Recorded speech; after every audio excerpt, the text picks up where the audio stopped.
নমস্কার, আমি তস্মিনা। নমস্কার, আমি ইন্দ্রাণী। শুরু করছি বিয়ন্ড পলিটিক্স।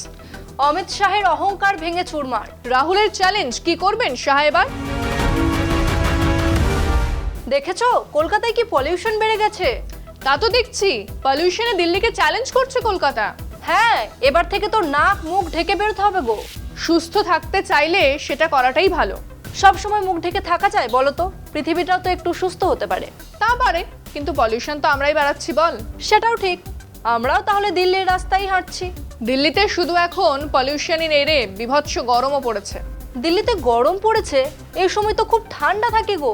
সংসদে শীতকালীন অধিবেশন হচ্ছে, সংসদ শাসক বিরোধী তরজায় একেবারে আগ্নেয়গিরি হয়ে উঠেছে। দিল্লিতেও তাই গরম বেড়েছে। তুমি না বড্ড হেয়ালি করো। তা কি হচ্ছে সংসদে? রাহুল গান্ধী সংসদে অমিত শাহকে প্রশ্ন করেছিলেন। অমিত শাহ ঠিকমতো উত্তর দিতে না পেরে চিৎকার করে উল্টো পাল্টা বললেন। তাই নাকি? কি নিয়ে অমিত শাহকে প্রশ্ন করেছিলেন রাহুল গান্ধী? ভোট চুরি। অমিত শাহ তা নিয়ে পরিষ্কার করে কিছুই বলতে পারলেন না। রাহুল গান্ধীকে ধমকানোর চেষ্টা করলেন, রাহুল পাল্টা চ্যালেঞ্জ ছড়লেন। কি চ্যালেঞ্জ? অমিত শাহ এবার কি বলেছেন? তুই এই খবরটা দেখ, তাহলেই বুঝবি কতটা তোলপাড় হচ্ছে সংসদ। নির্বাচনী সংস্কার নিয়ে লোকসভায় উত্তেজনার একদিন পর কংগ্রেস নেতা রাহুল গান্ধী আরও তীব্র আক্রমণ করলেন স্বরাষ্ট্রমন্ত্রী অমিত শাহকে।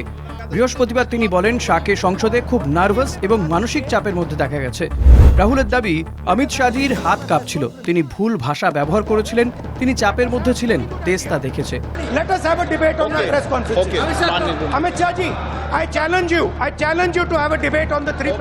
তিনি বলেন ভোট চুরি নিয়ে ডিবেট করার জন্য শাহকে সরাসরি চ্যালেঞ্জ করলেও কোনো উত্তর পাননি।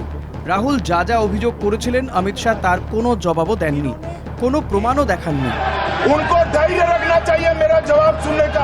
বুধবার লোকসভায় নির্বাচনী সংস্কার নিয়ে আলোচনা দ্রুতই রাহুল ও শাহের ব্যক্তিগত বাগযুদ্ধে পরিণত হয়। শাহ দাবি করেন বিশেষ নিবিড় সংশোধন বা এসআইআর জরুরি, কারণ এতে অবৈধ অনুপ্রবেশকারীদের নাম বাদ দেওয়া হবে। রাহুল তার পাল্টা অভিযোগে বলেন বিজেপি ও নির্বাচন কমিশন মিলিতভাবে ভোট জালিয়াতি করেছে। রাহুলের চ্যালেঞ্জে শাহ বলেন পার্লামেন্ট তোমার ইচ্ছে চলবে না, আমি ঠিক করব আমি কিভাবে বলবো। এরপর শাহ গান্ধী নেহেরু পরিবারকে আক্রমণ করে বলেন ভারতের প্রথম প্রধানমন্ত্রী নির্বাচনে প্রথম ভোট চুরি হয়েছিল। তিনি আরও একটি মামলার উল্লেখ করেন যেখানে অভিযোগ ছিল সোনিয়া গান্ধী ভারতের নাগরিক হওয়ার আগেই ভোট দিয়েছিলেন। এই পরিস্থিতিতে রাহুল ও বিরোধী দলের সদস্যরা ওয়াকআউট করেন। সন্ধ্যায় রাহুল আবার বলেন मैंने कहा था ट्रांसपेरेंट वोटर लिस्ट सबको दीजिए, उसके बारे में एक शब्द नहीं बोला। मैंने कहा कि ईवीएम का आर्किटेक्चर सबको दे दीजिए, उसके बारे में एक शब्द नहीं कहा। मैंने कहा था कि बीजेपी के नेता हरियाणा में और बिहार में वोट दे रहे हैं, उसके बारे में नहीं कहा। मेरे प्रेस कॉन्फ्रेंसेस में सॉलिड प्रूफ है, उसके बारे में कुछ बोला नहीं। বাপরে, সংসদে তো তাহলে খুবই গোলমাল হচ্ছে। গোলমাল তো হচ্ছে, বিজেপির রক্তচাপও বাড়ছে। রাহুল তো কদিন ধরে তুলোধনা করেই যাচ্ছে মোদির শাহকে।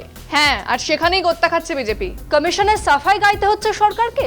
গাইতে তো হচ্ছে, কমিশনারকে তো মোদি শাহই বসিয়েছেন আইন বদল করে। আইন বদল করে? মানে ওই প্রধান বিচারপতিকে সরিয়ে? তো একদমই তাই, প্রধান বিচারপতিকে সরিয়ে কমিটিতে অমিত শাহ এলেন, ব্যাস। অমিত শাহ এখন এত ভয় পাচ্ছেন কেন? বিরোধীরা বলছে চুরি ধরা পড়ে গেছে, তাই স্বরাষ্ট্রমন্ত্রীর এত গোঁসা। আমার একটা প্রশ্ন আছে। করে ফেল।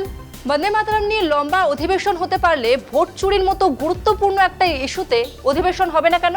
ভয় রে ভয়, আরো একটা বড় ভয় আছে সরকারের। কি ভয় বলো তো?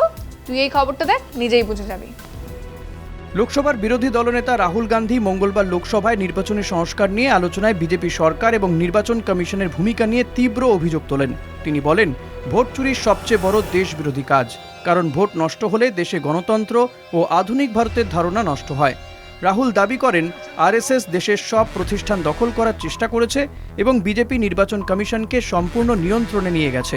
তিনি প্রশ্ন তোলেন কেন প্রধানমন্ত্রী নরেন্দ্র মোদী এবং স্বরাষ্ট্রমন্ত্রী অমিত শাহ আইন বদলে এমন ব্যবস্থা করলেন যাতে প্রধান নির্বাচন কমিশনারকে রক্ষা কবচ দেওয়া যায়। এর আগে কোনো সরকার এমন কাজ করেনি। তিনি জানান 2023 সালের ডিসেম্বরে আইন বদলে এমন ব্যবস্থা করা হয়েছে যাতে পদে থাকার সময় নির্বাচন কমিশনারকে কোনো আচরণের জন্য শাস্তি দেওয়া না যায়। রাহুল আরও প্রশ্ন করেন কেন নির্বাচন প্রক্রিয়া সিসিটিভি, ওয়েবকাস্টিং ও ভিডিও ফুটেজ 45 দিনের মধ্যে নষ্ট করার নিয়ম করা হলো। হরিয়ানা বিধানসভা নির্বাচন নিয়ে তার আগের অভিযোগও আবার মনে করিয়ে দেন। তিনি দাবি করেন একটি ব্রাজিলিয়ান মডেলের ছবি হরিয়ানার ভোটার তালিকায় 22 বার 10টি বুথে নানা নামে রয়েছে। এ বিষয়ে নির্বাচন কমিশন কোনো জবাব দেয়নি বলে রাহুল অভিযোগ করেন। পাশাপাশি তিনি মহারাষ্ট্র বিধানসভা নির্বাচন ও কর্ণাটক লোকসভা নির্বাচন নিয়েও প্রশ্ন তোলেন। রাহুল বলেন, সত্যিকারের নির্বাচনী সংস্কার খুব সহজ। 1 মাস আগে রাজনৈতিক দলগুলিকে মেশিন রিডেবল ভোটার তালিকা দেওয়া, সিসিটিভি ফুটেজ নষ্টের আইন তুলে নেওয়া, ইভিএম এর গঠন ও কাজের ধরন জানানো এবং বিশেষজ্ঞদের তা পরীক্ষা করার সুযোগ দেওয়া। তিনি দাবি করেন, সরকার এই সহজ সংস্কার করতেই চায় না।